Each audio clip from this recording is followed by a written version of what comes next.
Oi, gente, Roberto Hilo Bíscaro aqui, depois de ter lido The Black House, a primeira parte de uma trilogia escrita pelo escritor Peter May, que é a The Lewis Trilogy.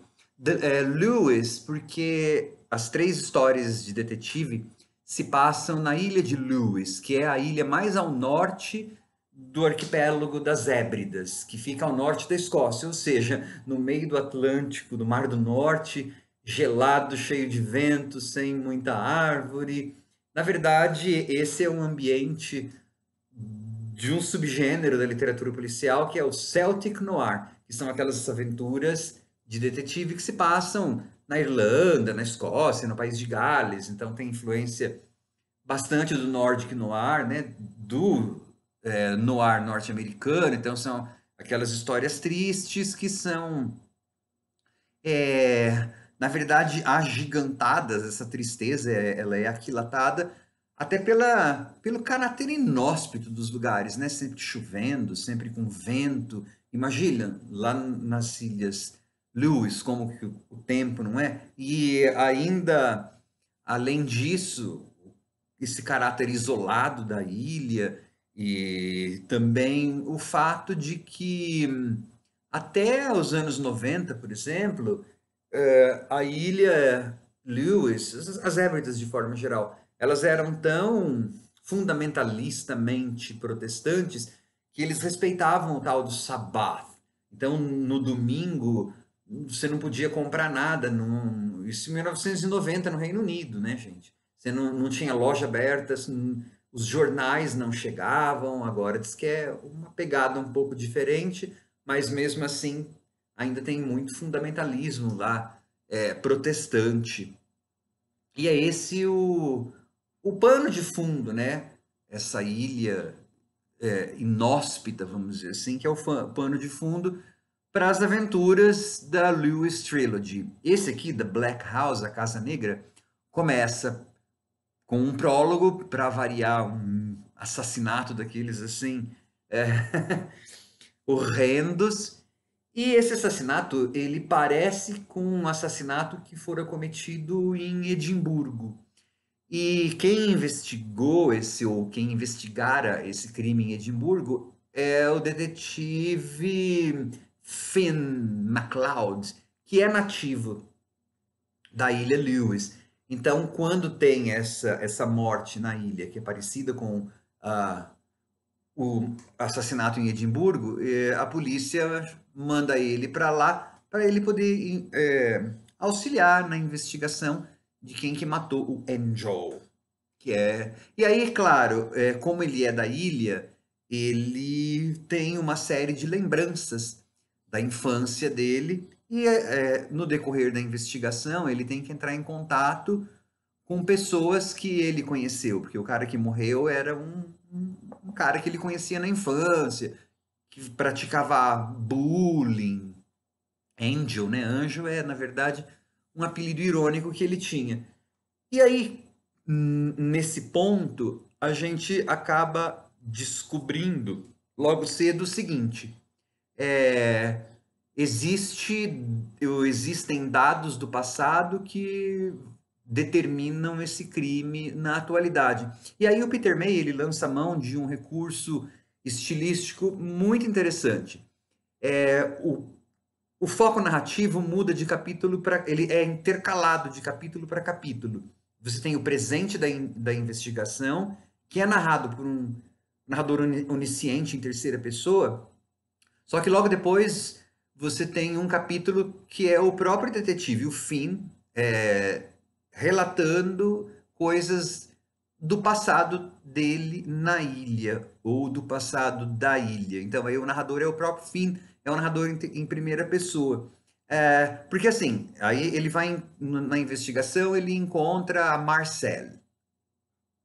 E aí então ele tem que contar para nós o background dessa personagem e a relação que ela tinha com ele. Então aí, nesse caso que o Peter May fez essa coisa bem esperta de intercalar os focos narrativos. É tipo dizendo, quando o Finn tá lembrando do passado, ok, ele sabe toda a história, ele que guia nós leitores. mas no presente da investigação, durante um bom tempo, ele está tão investigando quanto nós, leitores. Então, você tem uma espécie de zoom in e zoom out, né? É um recurso narrativo muito bacana. E é um romance policial bastante triste, é bem Celtic Noir mesmo. Black House do título é porque assim, todo ano essa tradição, eu pesquisei, ainda existe. Um pequeno grupo de homens, isso já faz séculos, eles pegam um barco pequeno e vão para uma rocha, praticamente uma rocha, que fica a 50 milhas ao norte da ilha de Lewis, ou seja, fica mais perto do Ártico ainda, que é um lugar que só tem pássaros. E lá eles matam 2.000 filhotes de uma determinada espécie de pássaros lá. Agora é 2.000, porque tem que ter preservação. Porque eles adoram comer a carne desses filhotes. São, nos livros, os Guga Birds. E esses homens, eles vão, 12 homens, 13 homens, e eles ficam lá durante 15 dias. E então o ponto, né, culminante do passado é revelado naquela ilha e a gente só fica sabendo no final. É um livro bastante. Me lembrou muito uma série, porque também é Celtic Noir, duas séries de televisão, tanto o clima quanto a narrativa, né, os cenários descritos. Hinterland, que tem na Netflix, que se passa no país de Gales, até falado em gaélico, e Shetland, que também é um arquipélago lá da Escócia. Então, assim, as descrições que o Peter May faz dos costumes e daqueles lugares inóspitos de chuva e de rocha da ilha, a descrição, quem não gosta de maltratar animais, né? Para aquelas pessoas que não têm nenhum problema com crimes horrendos contra os seres humanos, mas se milindram quando um animal é machucado, não assistam, porque a descrição de todo o ritual de ir à ilha e matar aqueles pássaros é assim esmiuçado. Ele é um livro muito bom. E o final é uma daquelas avalanches do passado, bem de Celtic Noir mesmo. É uma história totalmente triste e que tem o detetive Finn MacLeod. Ele é um dos envolvidos nesse passado e que a gente começa a descobrir, desconfiar, mas você só consegue mesmo perceber toda a dimensão lá quando você está no 98% do livro. Lembra que eu leio em e-book, né, em Kindle, então tudo agora para mim é em porcentagem.